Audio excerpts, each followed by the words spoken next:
Welcome to episode 18 of Inside Politics, for teens by teens, where I explore the politics and issues impacting our generation.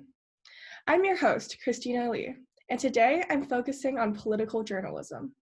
For this, I've invited Dave Levinthal, senior Washington correspondent for Business Insider.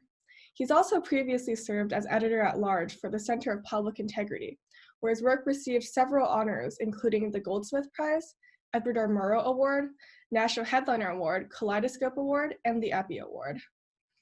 All right, Dave, thank you so much for joining me today. Hey, my pleasure to be with you. Yes, so let's jump right in. So could you just give an overview of your day-to-day responsibilities at Business Insider? Well, I've been at Business Insider about 2 months, and you should note that Business Insider never had a Washington, D.C. bureau up until a couple of months ago. So in sort of this very masochistic way, they decided, despite a pandemic and despite an economic recession, to go forward. And now there's 7 of us here covering Washington, D.C. politics, or politics at large, writ large in Washington, D.C. So my responsibilities are very much on the writing end. I cover money, I cover power, and the influence of all of that on the way that policy works as well. Of course, now we're in the midst of an election, so much of my work is focused very much on election 2020, the presidential race, and all of the rush of money and the kind of last-minute jockeying ahead of November 3rd, when obviously we're going to have one big decision in front of us. Yeah. So I guess which part of this job means the most to you?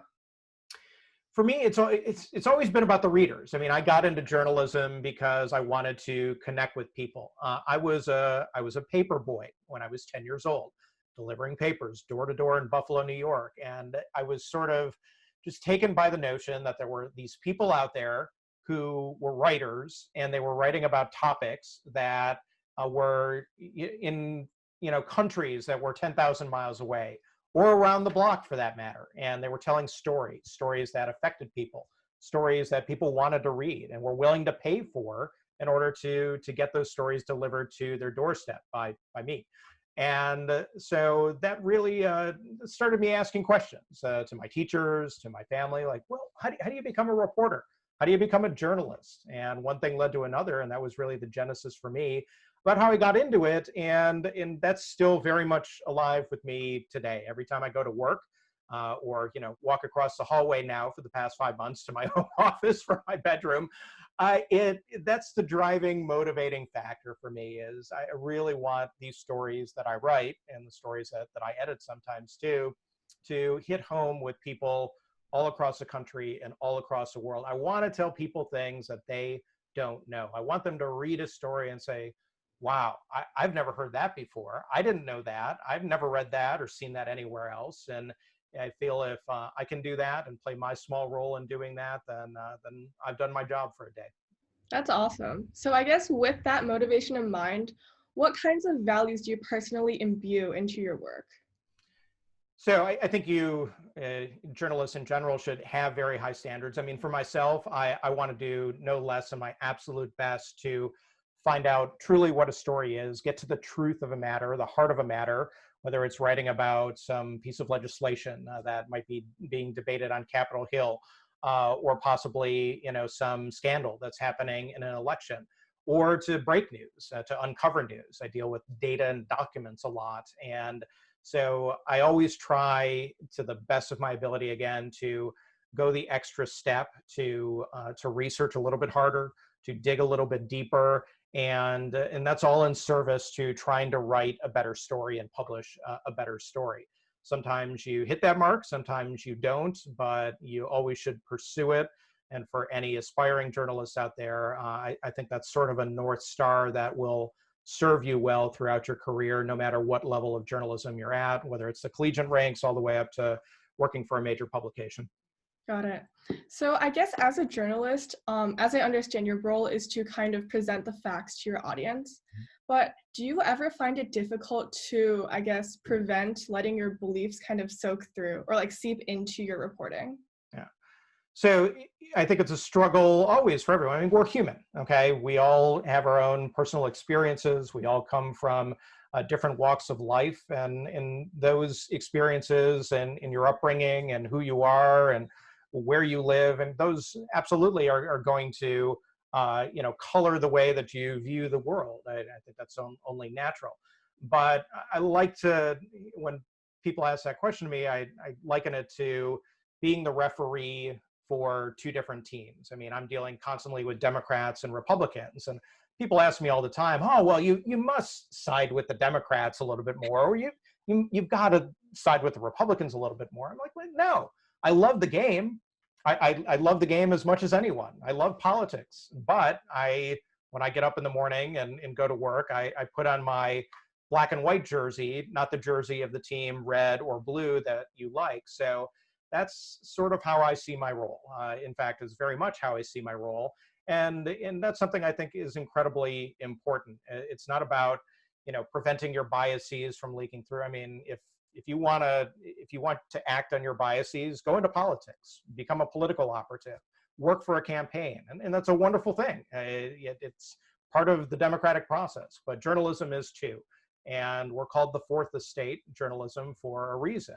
You have an independent, operating, journalistic, very vibrant culture in this country that should be fearless and should be free and should be unencumbered when pursuing the truth of any matter that's out there. Understood. So I guess from the reader's perspective, how should we go about consuming our news media in order to become the most informed and, I guess, like taking into account the different biases that different news sources have?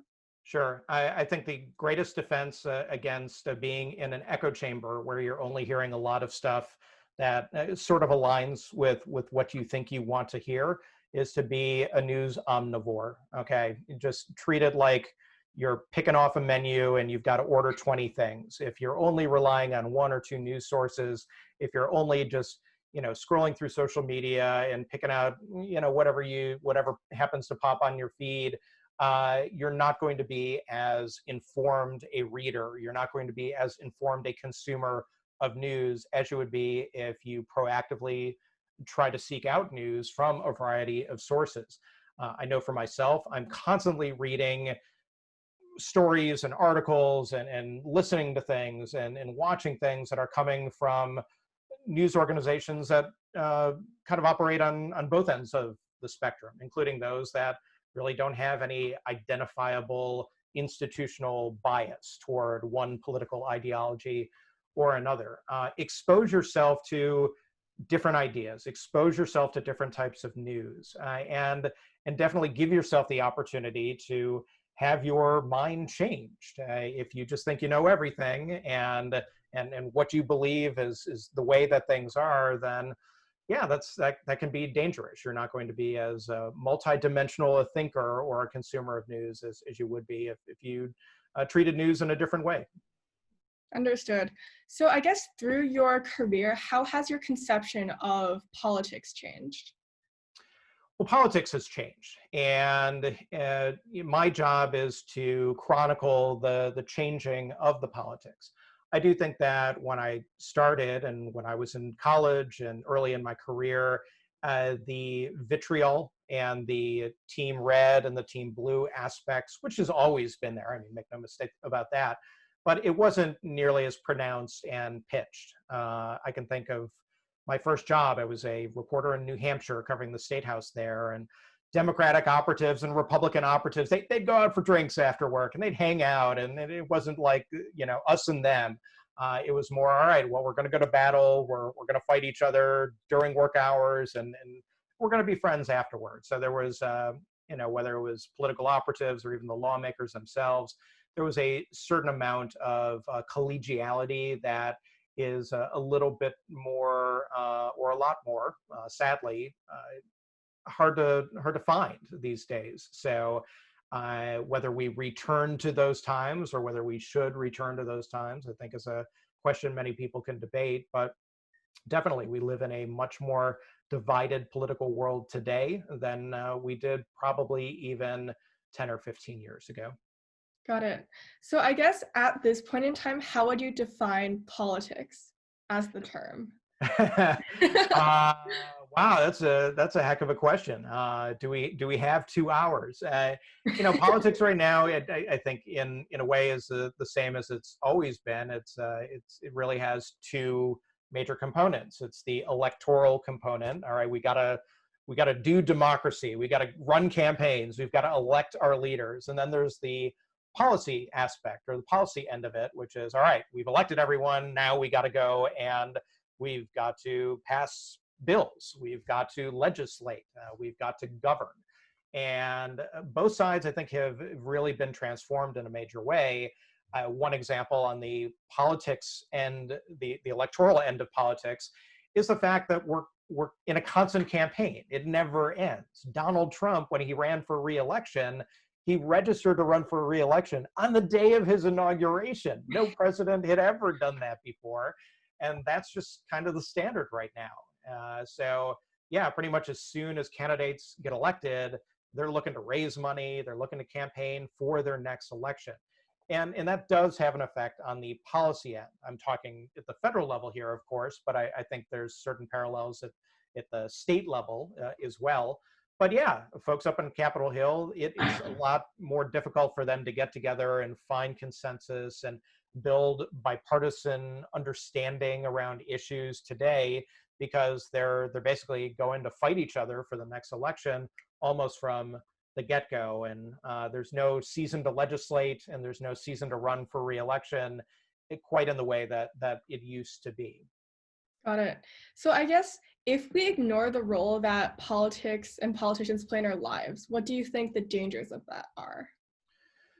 Well, the danger is that they're still going to go do their thing. Okay, they're still going to be politicians. They're not going away. Just because you put blinders on or ignore what's happening in the world doesn't mean that it's still not going to happen. It's going to happen, and it's going to come, and decisions are going to be made that affect your life in a very direct way. I think we see that, of course, with the COVID-19 pandemic.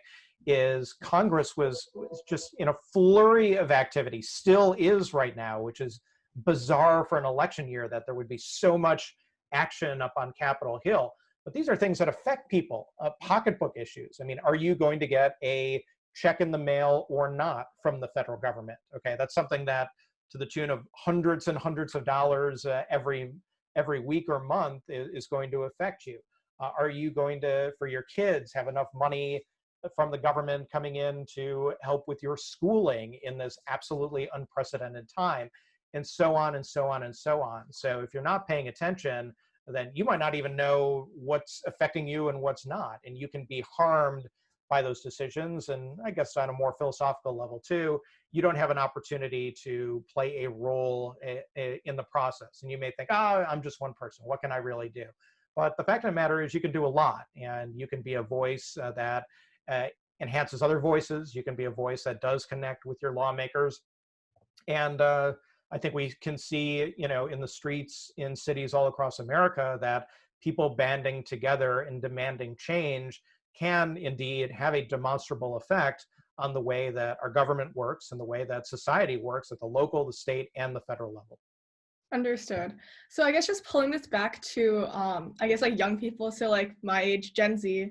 So a lot of us, we get told that like we're too young to vote, and like we're not going to make meaningful change. And I guess some of us take that to heart, right? And a lot of us don't really follow politics because we're not old enough to vote. So we don't really think that we need to deal with politics until we're 18. But Sure. I guess, do you have any, I guess like motivations to impel like other teens to get involved in politics and care about it? Well, first of all, I think it's absolute complete garbage, the notion that anyone is too young to involve themselves in their community in politics. I mean, politics is such a scary word. It's like, oh, all that stuff that's happening in Washington. Now, politics, the old adage is all politics is local. And the first step is understanding your community. When I was a senior in high school, for example, and this taught me a profound, big time lesson, there was a bond issue that was being passed by the local school district. And it was a decision as to whether there would be money made available and that people would be taxed to create a brand new library facility and athletic facility for our high school. Very controversial in this, right in Buffalo, New York, okay? And it passed by 70 votes. And it passed by 70 votes, I know now, because our class was able to get enough students from the high school to actually go and vote who were 18 years old and convince other people to vote. And that was the difference between the high school being remade and it staying the same, which affected hundreds and hundreds of people who were my peers and my friends and the little brothers and sisters of my friends who would come to ultimately enjoy that. That's one small example, but I think the point here is that was, for that community, a very big decision. And little, battles and dramas are playing out across the country, basically in every city and town, thousands and thousands of times over every year. So yes, you do have the power when you're 15, 16, 17, 18 years old to participate in the process. You do have the power to be an actor and not a bystander. So as a result, educate yourself, figure out what's at stake, ask questions, and inform some opinions for yourself so you can choose how to either participate or, even for the budding journalists out there, to write about, to cover these issues so that other people have understanding of what's going on. That is incredibly important too. Awesome. All right. Thank you so much, Dave, for joining me here today. I really appreciate it. Stay safe, stay healthy, and I'll see everybody next time on Inside Politicz. Hi, everyone. This is Christina. Thank you so much for watching Inside Politicz, and please feel free to check out the rest of the interviews on my channel. See you next time.